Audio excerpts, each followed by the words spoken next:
बिस्मिल्लाहिर्रहमानिर्रहीम। एक्सरसाइज 7.1 है, इसका क्वेश्चन नंबर 15 है। Prove that the line segment joining the mid point of sides of a quadrilateral taken in order form a parallelogram. यानी कोई भी quadrilateral है, क्वाड्रिलेटरल कहते हैं चौकोर को, जैसे ट्राइंगल है इसके 3 वर्टिसेस होते हैं, इस तरह से 4 वर्टिसेस वाली डायग्राम है वो क्वाड्रिलेटरल कहलाएगी। कोई सी भी जो है रेगुलर है, इरेगुलर है, ये जो स्क्वायर है, रेक्टेंगल है, पैरेललोग्राम है, ये सारी क्वाड्रिलेटरल ही है, रोम्बस है। तो किसी भी टाइप की आप क्वाड्रिलेटरल ले लें। ये देखें, ये क्वाड्रिलेटरल है।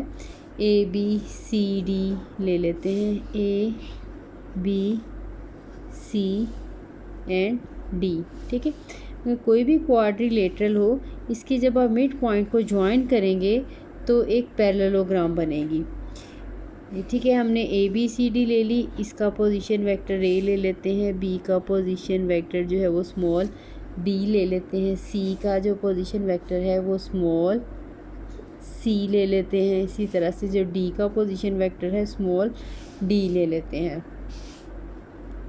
साथ में हम इसके लिख लेंगे, let A B C and D be the position vectors PVs, या कहेंगे of A B C and D. ठीक है, हमारे पास जो क्वाड्रिलेटर है वो ए बी सी डी है। लिखना है तो स्टार्ट में मेंशन कर दें, let A B C D be a quadrilateral. ठीक है, इसके बाद आपने इनके मिड पॉइंट्स लेने हैं। मिड पॉइंट्स की कोई से भी नेम रख लेते हैं। डी तक है तो ये ई एफ, ये इसका मिड पॉइंट जी, और ये एच है। ठीक है, साथ में हम इधर लिख देंगे, let E F G H be the mid points of E, जो है ये मिड पॉइंट है ए डी का, जो एफ है ये ए बी का।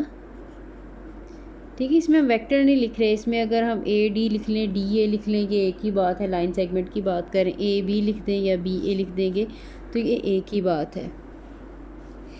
और उसके बाद है इसी तरह से जो एच जी है वो बी सी का मिड पॉइंट है, बी सी वेक्टर नहीं लिख रहे, और ये जो है सी डी रिस्पेक्टिवली।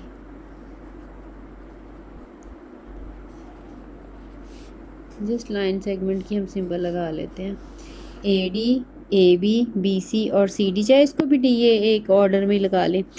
अब हमने प्रूव ये करना है कि अगर हम इनको ज्वाइन करें, यानी इनको ई को हम एच के साथ, एफ को हम जी के साथ, इसी तरह से ई को एफ के साथ और एच को जी के साथ, तो ये हमेशा अंदर पैरेलल, यानी किसी भी टाइप की हम ले लें क्वाड्रिलेटर, तो जब हम इनके मिड पॉइंट को जो है वो ज्वाइन करेंगे, ठीक है, ये जो कंजेक्टिव साइड्स हैं इनके मिड पॉइंट को ज्वाइन करना है, ये और ये साइड जो है ये कंजेक्टिव है, इनको ज्वाइन करेंगे तो ये जो अंदर डायग्राम बनेगी ये हमेशा पैरेललोग्राम होगी। यानी ये वाला वेक्टर इस वेक्टर के पैरेलल होगा और ये वाला वेक्टर इस वेक्टर के पैरेलल होगा।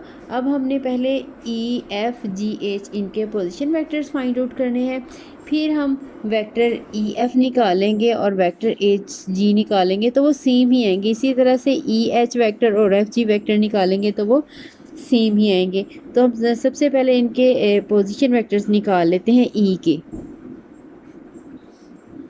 P V position vector of E equals to ई क्योंकि मिड पॉइंट है ए का और डी का, तो इसका आ जाएगा हाफ ये ए प्लस डी बाई 2। इसी तरह से जब हम पोजीशन वेक्टर फाइंड आउट करेंगे एफ का, because f is the midpoint a and b, so this is a plus b by 2।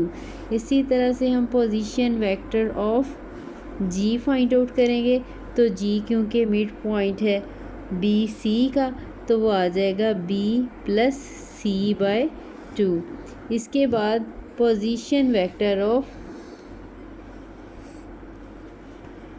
h हम फाइंड आउट करेंगे, एच जो है वो मिड पॉइंट है सी का और डी का, सो सी प्लस डी बाई 2 आ जाएगा। ठीक है, हमने सबके ये जो हमने मिड पॉइंट्स लिए थे उन सबके हमने पोजीशन वेक्टर जो है वो फाइंड आउट कर लिए हैं। अब हम वेक्टर निकालेंगे E F. So E F vector will be equals to O F vector minus O E vector. अब एफ वेक्टर वही है जो हमने एफ का पोजीशन वेक्टर लिया है, that is equals to A plus B by 2 minus O E जो vector हमने निकाला है वो है ए प्लस डी बाई 2। ठीक है, इसका हम एलसीएम ले लेंगे तो ये आ जाएगा ए प्लस बी माइनस ए और साथ में माइनस डी बाई 2। अब इनमें से ये देखें ए कैंसिल हो जाएगा तो ये आ जाएगा बी माइनस टी बाई 2। अब ई एफ वेक्टर है, ये देखें ये ई एफ है, अपने वेक्टर फाइंड आउट किया है। इसी तरह से आप एच जी वेक्टर, अगर हम इस डायरेक्शन में एफ ई वेक्टर निकालते तो फिर आप इसको भी जी एच इस डायरेक्शन में ही निकालते। तो अब आपने जो है वो ई एफ वेक्टर निकाला है, अब हम एच जी वेक्टर निकालेंगे तो वो सेम ही आ जाएंगे, यहीं पे निकाल लेते हैं। इसी तरह से ये आ जाएगा H G vector, this is equals to O G minus O H. और अब ये देखें ये जो ओ एच है, अब आपने क्या करना है, यहाँ पे इनके पोजीशन वेक्टर जो हमने निकाले हुए हैं, जी का हमने पोजीशन वेक्टर निकाला था बी प्लस सी बाई 2 और हमने एच का जो है वो पोजीशन वेक्टर निकाला था C plus A by 2, C plus D by 2 minus. अब हम इनका जब एलसीएम ले लेंगे तो ये आ जाएगा B plus C minus C और minus D by 2, this is equals to, अब इसमें से देखें सी कैंसिल हो जाएगा तो ये बी माइनस डी बाई 2 आ जाएगा। अब देखें हमने एच जी निकाला है बी माइनस डी बाई 2 है, और अब हमने ये देखें एच निकाला बी माइनस 2 और हमने ये देखें ये वेक्टर भी निकाला था ये ई एफ वेक्टर, तो ये भी बी माइनस डी बाई 2 था। ठीक है, इसका मतलब है ये जो है ई एफ वेक्टर और एच जी वेक्टर ये दोनों सेम वेक्टर हैं। ठीक है, this implies that E F vector is equals to H G vector.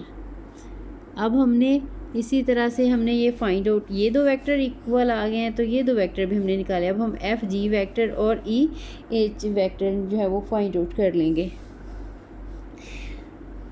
बिल्कुल इसी मेथड से आपने करना है। Now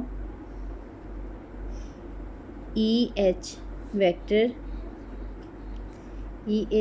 is equals to O H minus O E vector.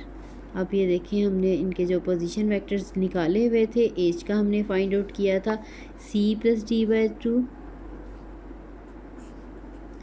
Minus E का निकाला था ए प्लस डी बाई 2। इनका हम एलसीएम लेंगे, ये आ जाएगा C plus D minus A minus D by 2, this is equals to C minus A by 2 आ गया। ठीक है, अब आपका ये ई एच वेक्टर निकल आया। अब आपने ये देखें ई एच वेक्टर निकाला है, अब आपने एफ जी वेक्टर निकालना है। एफ जी निकालेंगे तो वो इसके इक्वल ही आ जाएगा। एफ जी वेक्टर निकाल लेते हैं।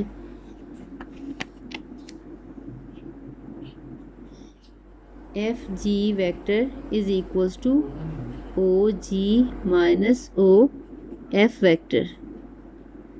जी का पोजीशन वेक्टर हमारे पास था B plus C by two, और हमारे पास एफ का जो पोजीशन वेक्टर था वो हमारे पास था A plus B by two, A plus B by two. अब हम इनका एलसीएम ले लेंगे, ये आ जाएगा B plus C minus A minus B by two. अब ये देखें यहाँ से b कैंसिल हो जाएगा तो ये आ जाएगा c minus A by two.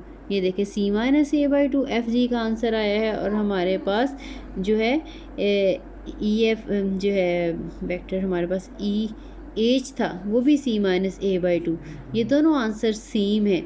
जैसे पहले ये वाले हमारे दो वेक्टर जो हैं ये सेम आए थे, इसी तरह से अब हमारे ये वेक्टर जो हैं ई एच वेक्टर और एफ जी वेक्टर जो है हमारा सेम निकला है। तो हम कह सकते हैं हम ये दोनों